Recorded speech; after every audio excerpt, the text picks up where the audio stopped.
Bismillahirrahmanirrahim. Assalamu alaikum students. Today we are going to discuss about the short-run equilibrium of a firm under perfect competition while we will consider the MC and MR analysis. In our previous lecture, we briefly described the total cost and total revenue method of profit maximization with the help of graph. उसके अंदर जो हमने total revenue और total cost का बेटा एक analysis देखा था, तो हमने कहा था कि एक फर्म जो है, जब उसका टोटल रेवेन्यू और टोटल कॉस्ट के दरमियान जो डिफरेंस है, वो मैक्सिमम होता है, तो वहाँ पे फर्म जो होती है, उसके जो एमसी होते हैं, वो उसके एमआर के जो है ना, वो इक्वल होते हैं। या फर्म की जो मार्जिनल कॉस्ट होती है, वो उसके मार्जिनल रेवेन्यू के जो है ना, वो इक्वल होती है। तो आज के इस लेक्चर के अंदर हम इसी एनालिसिस को जो है ना वो इस्तेमाल करेंगे और देखेंगे कि कैसे by using the concept of MC and MR हम फर्म का जो इक्विलिब्रियम जो है उसको डिस्क्राइब कर सकते हैं बाय यूजिंग ग्राफ्स। अब यहाँ पे जो हमने बात की कि जब टोटल रेवेन्यू और टोटल कॉस्ट के दरमियान जो डिफरेंस है वो मैक्सिमम होता है, वहाँ पे एमसी और एमआर जो है ना वो एक दूसरे के इक्वल होते हैं। तो यहाँ पे अगर मैं ड्रॉ करूँ आपके जो कर्व्स हैं एमसी और एमआर के, देखिए बच्चे, हमने इन डिटेल जो है ना वो डिस्कस किया था अपने कॉस्ट के लेक्चर्स के अंदर कि जब हम परफेक्ट कंपटीशन की बात करते हैं, अगर यहाँ पे क्यू हो और यहाँ पे हमारे पास जो है ना वो कॉस्ट हो, तो जो शॉर्ट टर्म कॉस्ट कर्व्स होंगे वो हमारे पास यू शेप ट्रेडिशनल जो है ना वो कॉस्ट कर्व्स होंगे। ये हमारे पास एवरेज टोटल कॉस्ट का जो है ना वो कर्व होगा और इसी तरह से ये हमारे पास जो है ना वो एवरेज वेरिएबल कॉस्ट का जो है वो कर्व होगा और इनके मिनिमम पॉइंट्स पे इंटरसेक्ट करता हुआ हमारे पास जो है वो मार्जिनल कॉस्ट का जो है ना वो कर्व भी होगा, जो कि यू शेप कर्व जो है ना वो वी शेप ऑलमोस्ट होगा। तो ये हमारे पास एमसी का जो है ना वो कर्व होगा, जिसको हम यहाँ पे जो है ना वो इस्तेमाल करेंगे इस अ, टॉपिक के अंदर। फिर उसके बाद अगर हम रेवेन्यू कर्व्स की बात करें, तो हमने बच्चों डिस्कस किया था कि जो फर्म के रेवेन्यूज़ होते हैं अपने लास्ट लेक्चर के अंदर अंडर परफेक्ट कॉम्पिटिशन तो उसमें फर्म का जो टोटल रेवेन्यू होता है वो पॉजिटिवली स्लोप्ड एक लीनियर कर्व जो है ना वो हमारे पास होता है। जबकि जब हम फर्म के एवरेज रेवेन्यू और मार्जिनल रेवेन्यू की बात करते हैं, तो हमने कहा था कि जो फर्म का प्राइस कर्व होता है, वही फर्म की जो है वो एवरेज रेवेन्यू को जो इंडिकेट करता है और वही फर्म का मार्जिनल रेवेन्यू जो है वो कहलाता है। तो इस बात को इंडिकेट करता है कि फर्म जो है उसका जो प्राइस का कर्व होता है वो कंप्लीटली हॉरिजॉन्टल होता है या आप कह लें कि परफेक्ट इलास्टिक होता है और एक फर्म जो है वो प्राइस टेकर होती है। The only decision a firm has to make is to decide the output level. ये फर्म ने जस्ट अपना आउटपुट लेवल डिसाइड करना होता है कि वो कितनी आउटपुट का जो है ना वो लेवल दे कि उसका ओवरऑल प्रॉफिट जो है ना वो मैक्सिमम हो जाए। अब यहाँ पे जो मैंने बच्चों बात की कि जहाँ पे टोटल कॉस्ट और टोटल रेवेन्यू के दरमियान डिफरेंस मैक्सिमम होता है, वहाँ पे एक फर्म जो होती है उसका प्रॉफिट जो है ना वो मैक्सिमम होता है, ये ज़हन में रखिएगा। यानी जहाँ पे टोटल रेवेन्यू और टोटल कॉस्ट का डिफरेंस मैक्सिमम होगा, उस पॉइंट के ऊपर या उस आउटपुट लेवल के ऊपर जो फर्म होती है उसका प्रॉफिट मैक्सिमम होता है। और उसमें जो लास्ट हमने टेबल जो है ना वो देखा था, उस टेबल के अंदर हमने ये बात नोट की थी कि जहाँ पे प्रॉफिट मैक्सिमम होता है, वहाँ पे एमसी और एमआर जो है ना वो एक-दूसरे के इक्वल होते हैं। अब यहाँ पे ये जो मैंने एआर का कर्व बनाया है, यहीं पे अगर मैं एमसी का जो है ना वो कर्व ड्रॉ करूँ, तो जो एमसी का कर्व होगा बच्चों, ये डैश्ड लाइन मैं यहाँ पे एक ड्रॉ कर रहा हूँ। ये हमारे पास फॉर एग्ज़ाम्पल एमसी का जो है ना वो कर्व है। अब हमने कहा कि जहाँ पे प्रॉफ़िट जो है ना वो मैक्सिमम होता है, वहाँ पे आपके जो एमसी होते हैं वो एमआर के जो है ना वो बराबर होते हैं। यानी एट द प्रॉफ़िट मैक्सिमाइज़ेशन लेवल आपके जो एमसी हैं वो लाज़मी तौर पे एमआर के जो है ना वो इक्वल होने चाहिए। तो जब प्रॉफिट मैक्सिमाइज़ेशन की हम बात करते हैं, यानी MC is equal to MR की, तो ये जो ऊपर मैंने ग्राफ बनाया है, इस ग्राफ में अगर आप बच्चों देखो, तो एमसी का कर्व जो है वो एमआर के कर्व को 2 जगह पे इंटरसेक्ट कर रहा है। ये देखिएगा, ये मैं इसको जो है ना वो डॉट लगा रहा हूँ। एक पॉइंट ए के ऊपर और दूसरा पॉइंट बी के ऊपर। अब हमारे लिए अगर हम देखें तो यहाँ से अगर एक वर्टिकल परपेंडिकुलर मैं ड्रॉ करूँ, तो ये Q1 लेवल जो है ना वो आउटपुट का होगा और ये जो है ना वो Q5 लेवल ऑफ आउटपुट होगा। साफ ज़ाहिर है Q5 का जो लेवल है वो Q1 से ज़्यादा है, यानी Q5 5 यूनिट्स को और Q1 जो है ना वो 1 यूनिट को जो है ना फॉर एग्ज़ाम्पल इंडिकेट कर रहा है।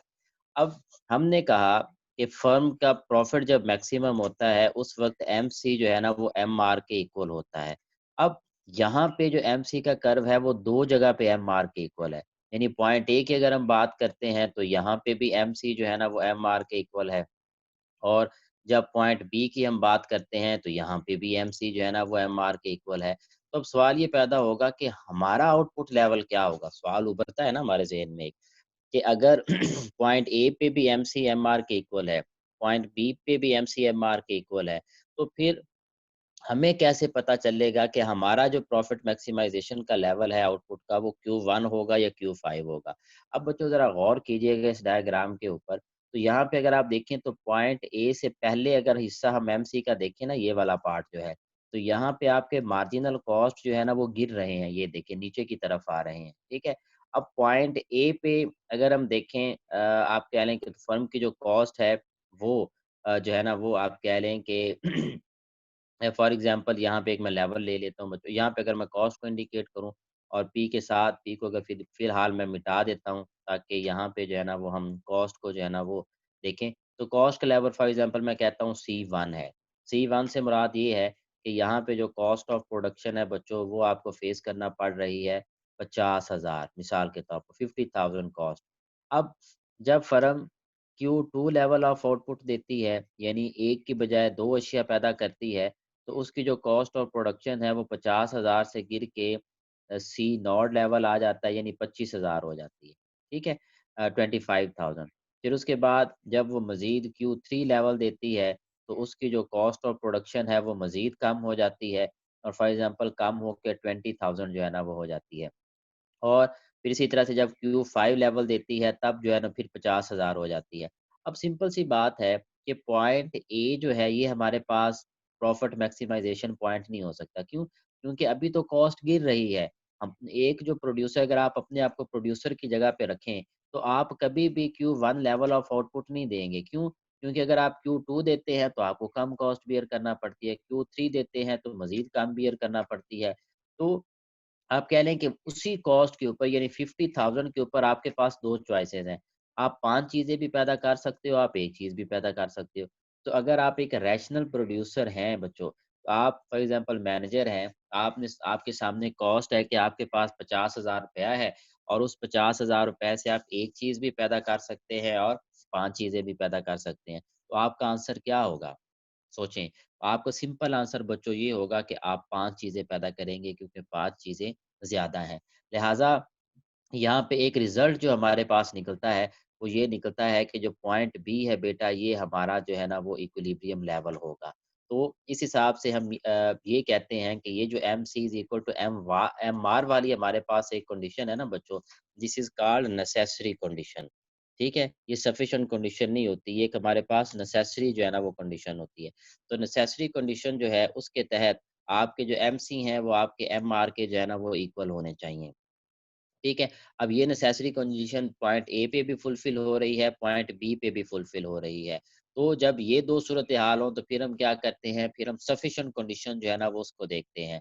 तो जब हम सफिशिएंट कंडीशन की बात करते हैं, तो अकॉर्डिंग टू सफिशिएंट कंडीशन आपका जो एमसी होता है, उसका जो स्लोप है वो एमआर से जो है ना वो ग्रेटर होना चाहिए। यानी according to the sufficient condition जो आपका स्लोप है एमसी का, यानी slope of MC must be greater than slope of MR या दूसरे लफ्ज़ों में आपका जो एमसी का कर्व है, वो ऊपर चढ़ते हुए जो है ना वो ये देखें, ऊपर को चढ़ते हुए जब आपके एमआर के कर्व को इंटरसेक्ट करता है तो that would be the point of equilibrium. तो यहाँ पे हमने देखा कि जब हम एमसी और एमआर एनालिसिस को जो है ना वो इंडिकेट करते हैं या उसको जो है ना वो इस्तेमाल करते हैं in our profit maximization behaviour of a firm under perfect competition then we have to face two conditions हमें 2 कंडीशंस जो है ना वो फेस करना पड़ती हैं। सबसे पहले जिसको नेसेसरी कंडीशन जो है ना वो कहा जाता है और नेसेसरी कंडीशन जो है उसके बारे में मैंने बताया कि ये वो कंडीशन होती है कि आपका जो एमसी है that must be equal to MR. ये हमारे पास नेसेसरी कंडीशन जो है ना वो आ गई। फिर उसके बाद जो दूसरी कंडीशन जो लाज़मी तौर पे फुलफ़िल होनी चाहिए, उसको बच्चों नाम दिया जाता है सफिशिएंट कंडीशन का। और सफिशिएंट कंडीशन जो है उसके तहत आपके जो स्लोप हैं एमसी के, वो लाज़मी तौर पे ग्रेटर दैन जो है ना वो स्लोप ऑफ एमआर होना चाहिए। यानी slope of MC must B sorry greater than slope of MR. तो ये आपकी सफिशिएंट कंडीशन, ये 2 कंडीशंस जो हैं, ये लाज़मी तौर पे जो है ना वो आपकी फुलफ़िल होनी चाहिए। तो ये तो था एक इनिशियल। अब हम देखते हैं कि under short term period of time एक जो परफेक्ट कॉम्पिटिटर फर्म होती है, उसको कितनी सिचुएशंस जो है ना वो फेस करना पड़ सकती हैं। जबकि वो अपने प्रॉफिट मैक्सिमाइज़िंग बिहेवियर को जो है ना वो अचीव करना चाहती है। क्योंकि short term period of time हो या long run period of time हो, उसके अंदर जो अल्टीमेट गोल होता है एक फर्म का, वो प्रॉफिट मैक्सिमाइज़ेशन ही होता है बच्चों। और ये मैंने आपको बताया लास्ट लेक्चर के अंदर भी कि जो short term period of time होता है, उसके अंदर एक फर्म जो होती है, वो नई फर्म जो है वो इंडस्ट्री में एंटर नहीं हो सकती और एक्जिस्टिंग फर्म जो है वो इंडस्ट्री को छोड़ के नहीं जा सकती और एक फर्म जो है वो सिर्फ अपने वेरिएबल फैक्टर्स ऑफ प्रोडक्शन को ही एट सम एक्सटेंट जो है वो अल्टर कर सकती है, उसको इंक्रीज़ कर सकती है। या firm fix factors of production जो है ना वो चेंज नहीं कर सकती। तो अगर ये सूरत-ए-हाल हो, तो under perfect competition short term period of time में एक जो फर्म होती है उसको 4 कंडीशंस जो है ना वो फेस करना पड़ सकती हैं। अब वो 4 कंडीशंस जो है ना वो कौन-कौन सी हैं? उनमें बच्चों जो सबसे पहली कंडीशन एक फर्म को फेस करना पड़ सकती है that is super normal profit. ये पहली जो है ना वो कंडीशन होती है जिसको सुपर नॉर्मल प्रॉफिट का जो है ना वो नाम दिया जाता है। फिर उसके बाद दूसरी सूरत-ए-हाल जो वो फेस कर सकती है दैट इज़ नॉर्मल प्रॉफिट। ठीक है जी? ये नॉर्मल प्रॉफ़िट हमारे पास आ गया। उसके बाद जो थर्ड कंडीशन उसे जो फेस करना पड़ सकती है दैट इज़ कॉल्ड लॉस कि फर्म जो है ना वो नुकसान का सामना कर सकती है, उसे लॉस बियर करना पड़ सकता है। और फोर्थ कंडीशन होती है बच्चों shut down point of the firm कि फर्म जो है वो शट डाउन हो सकती है, बंद हो सकती है। तो ये तीनों कंडीशन जो हैं, ये फ़र्म जो हैं वो फ़ेस करती हैं under short term period of time जबकि वो आप कह लें कि प्रोडक्शन एक्टिविटीज़ के अंदर जो है ना वो एंगेज होती हैं। अब थोड़ा-सा बारी ये जो थी 4 कंडीशंस अब बारी-बारी इन कंडीशंस को जो है ना वो हम डिस्कस करते हैं बाय यूजिंग ग्राफ्स। ग्राफ्स की मदद से हम देखते हैं कि कैसे फ़र्म जो हैं इन चारों कंडीशंस को जो है ना वो फ़ेस करती हैं। तो सबसे पहले हमारे पास कंडीशन है जिसको सुपर नॉर्मल प्रॉफिट का जो है ना वो नाम दिया जाता है। तो सबसे पहले हम देखते हैं कि सुपर नॉर्मल प्रॉफिट कैसे फ़र्म जो है वो अर्न करती है।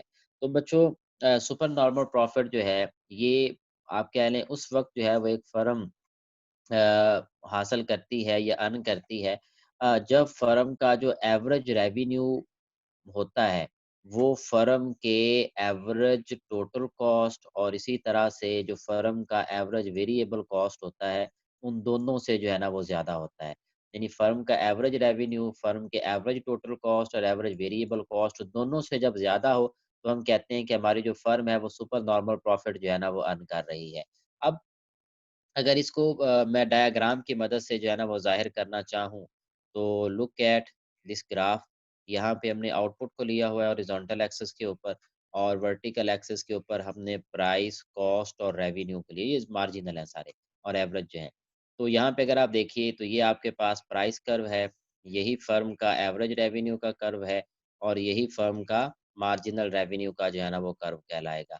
अब यहाँ पे जब हम कॉस्ट कर्व्स ड्रा करते हैं तो साफ ज़ाहिर है कि ये हमारे पास एवरेज टोटल कॉस्ट कर्व होगा यू शेप जो कि लास्ट हमने बनाया था और ये हमारे पास जो है ना वो एवरेज वेरिएबल का कॉस्ट कर्व होगा, ये भी यू शेप्ड होगा।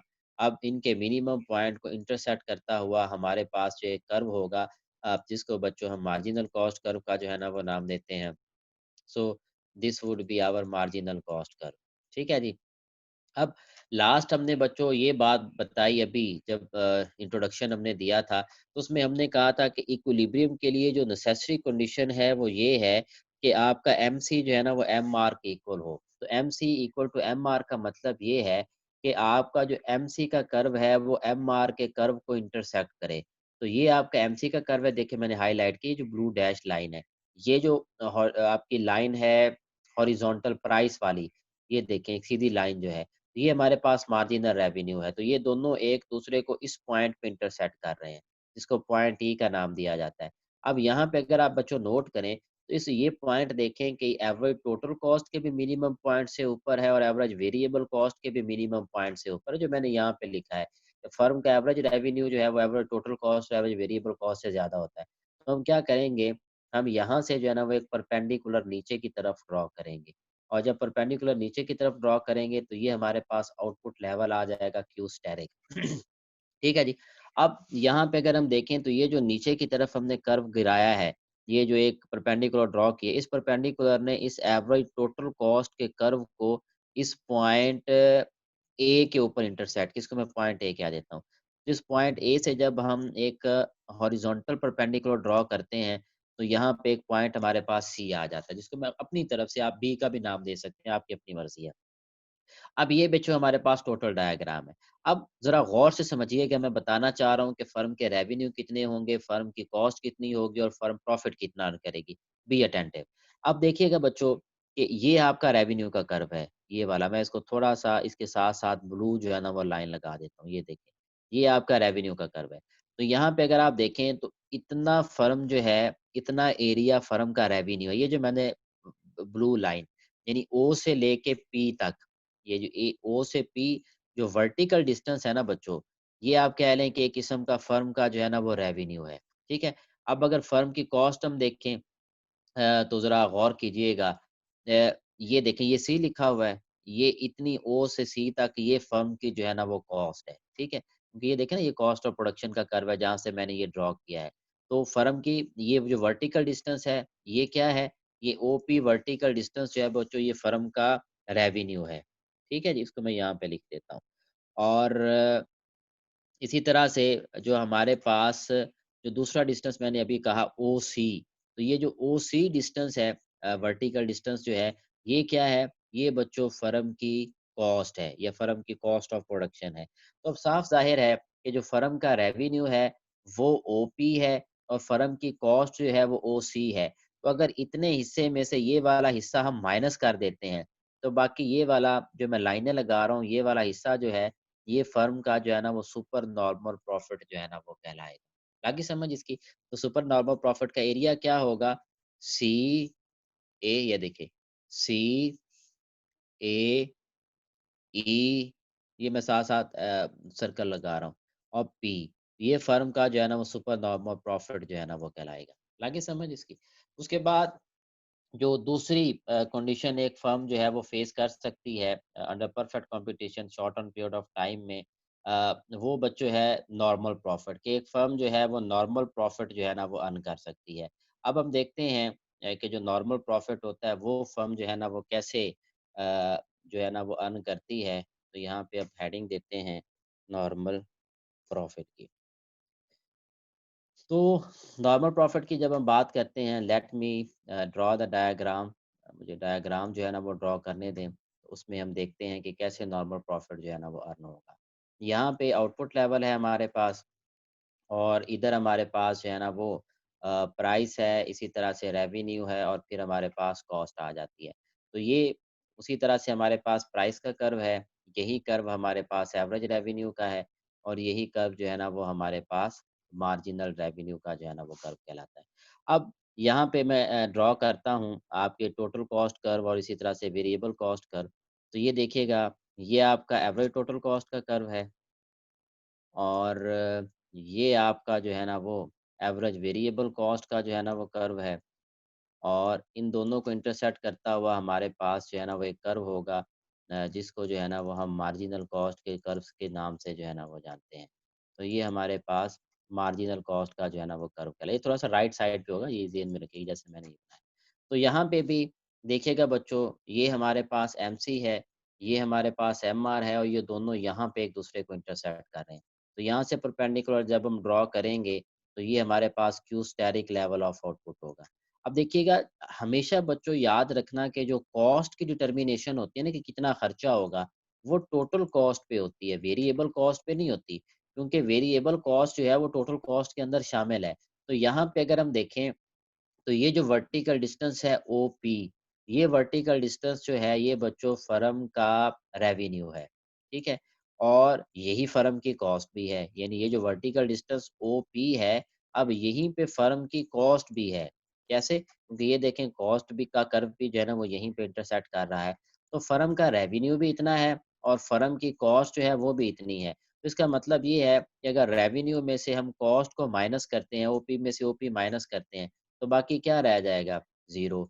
तो बज़ाहिर हमें नज़र आता है कि जो फ़र्म है वो कोई प्रॉफ़िट जो है ना वो अर्न नहीं कर रही है, लेकिन जो फ़र्म होती है उसने अपनी प्राइस के अंदर जो है वो एक नॉमिनल लेवल जो है ना वो प्रॉफ़िट का जो है ना वो रखा हुआ होता है, जो कि डायग्राम के अंदर जो है ना वो ज़ाहिर नहीं होता है।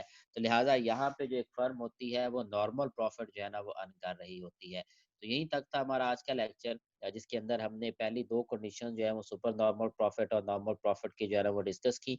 जो लॉस और shut down point of the firm है इसको इंशाल्लाह अपने कल के लेक्चर के अंदर हम डिस्कस करेंगे ताकि लेंथी लेक्चर ना हो जाए और आप चूँकि नए सिरे से जो है ना वो पढ़ रहे हैं माइक्रो इकोनॉमिक्स कुछ बच्चों ने पहले नहीं भी जो है ना ये माइक्रो के ये कॉन्सेप्ट्स जो है ना वो पढ़े हुए बहरहाल इसको देखें, इसके अंदर कोई अगर आपको कोई प्रॉब्लम फेस करना पड़ता है, किसी बात की समझ नहीं आती, तो you may ask question. Till now this is end of our today's lecture. Wish you best of luck. अल्लाह हाफ़िज़।